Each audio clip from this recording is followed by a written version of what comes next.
ان کا سوال یہ ہے کہ اگر عورت امید سے ہو، یعنی اس کے پیٹ میں بچہ ہو، عورت حاملہ ہو اور شوہر کا انتقال ہو جاتا ہے، اور شوہر کے انتقال کے بعد چند دن بعد یا 15 دن بعد، 20 دن بعد، 1 مہینے بعد، 2 مہینے بعد، یا چند مہینوں بعد یا چند دنوں بعد عورت کا بچہ پیدا ہو جاتا ہے، یعنی شوہر کے انتقال کے چند دنوں بعد، چند مہینوں بعد اگر بچے کی پیدائش ہو جاتی ہے تو عورت کی عدت کتنی ہوگی؟ کیا وہ 4 مہینے 10 دن پورے کرے گی؟ اس کا جواب یہ سن لیں کہ جب عورت حاملہ ہوتی ہے، اس کے پیٹ میں بچہ ہوتا ہے، تو اس کی عدت میں فرق ہوتا ہے۔ ویسے جس کو شوہر نے طلاق دی ہو تو اس کی عدت 3 پیریڈز ہوتے ہیں، 3 حیض عدت ہوتی ہے، اور جس کا شوہر انتقال کر جائے اس کی عدت 4 مہینے 10 دن ہوتی ہے۔ لیکن جو عورت حاملہ ہو، جس کے پیٹ میں بچہ ہو، تو اس کی عدت ان دونوں عورتوں سے جدا ہوتی ہے۔ مثال کے طور پر اگر کسی مرد نے اپنی بیوی کو طلاق دے دی تو اب وہ اگر حاملہ تھی تو ایسی صورت میں وہ 3 حیض پورے نہیں کرے گی، کیونکہ وہ اگر حاملہ ہے تو حیض تو اس کو آئیں گے ہی نہیں۔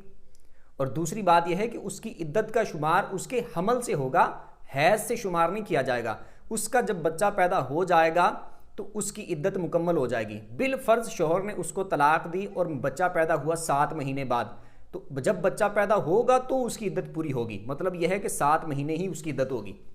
اصل اس کا تعلق بچے کی پیدائش کے ساتھ ہے۔ 6 مہینے بعد بچہ پیدا ہوتا ہے تو اس کی عدت 6 مہینے ہے، 5 مہینے بعد بچہ پیدا ہوتا ہے تو عدت 5 مہینے، یعنی جب بچہ پیدا ہوگا تو اس کی عدت ختم ہو جائے گی۔ بالفرض شوہر نے ادھر سے طلاق دی ہے اور ایسا معاملہ ہوا کہ چند دن بعد بچے کی پیدائش ہوگی، مثال کے طور پر 5 دن بعد بچہ پیدا ہو گیا ہے،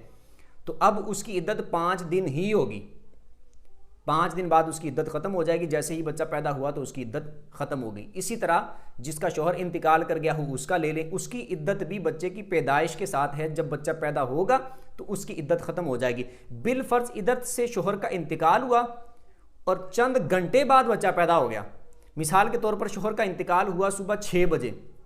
اور دوپہر کو 12 بجے بچے کی پیدائش ہو گئی، بچہ پیدا ہو گیا، تو جب بچہ پیدا ہوا اسی دن 12 بجے بچہ پیدا ہوا، 6 بجے شوہر کا انتقال ہوا، یہ صرف مثال کے لیے بتا رہا ہوں، اور 12 بجے بچے کی پیدائش ہو گئی، تو 12 بجے جیسے ہی بچہ پیدا ہوا عورت کی عدت ختم ہو گئی ہے۔ اس کی عدت کا تعلق بچے کی پیدائش کے ساتھ تھا، تو بچہ چاہے مہینوں کے بعد پیدا ہو، چاہے 7 مہینے بعد، 8 مہینے بعد، 6 مہینے بعد، 5 مہینے بعد، 4 مہینے بعد، 3 مہینے بعد، یا دنوں میں پیدا ہو جائے، گھنٹوں میں پیدا ہو جائے، یا پھر منٹوں میں پیدا ہو جائے۔ ادھر سے شوہر کا انتقال ہوا اور چند منٹ کے بعد بچے کی پیدائش ہو گئی، 20 منٹ بعد، 30 منٹ بعد بچے کی پیدائش ہو گئی، تو جیسے ہی بچہ پیدا ہوگا عورت کی عدت ختم ہو جائے گی، وہ 4 مہینے 10 دن پورے نہیں کرے گی۔ جیسے ہی بچے کی پیدائش ہوئی عدت ختم ہو گئی، چاہے وہ 4 مہینے 10 دن سے اوپر چلی جائے، چاہے 4 مہینے 10 دن سے نیچے آ جائے، اس کا تعلق حمل کے ساتھ ہوگا، بچے کی پیدائش کے ساتھ ہوگا۔ امید کرتا ہوں اچھے طریقے سے سمجھ آ گئی ہوگی۔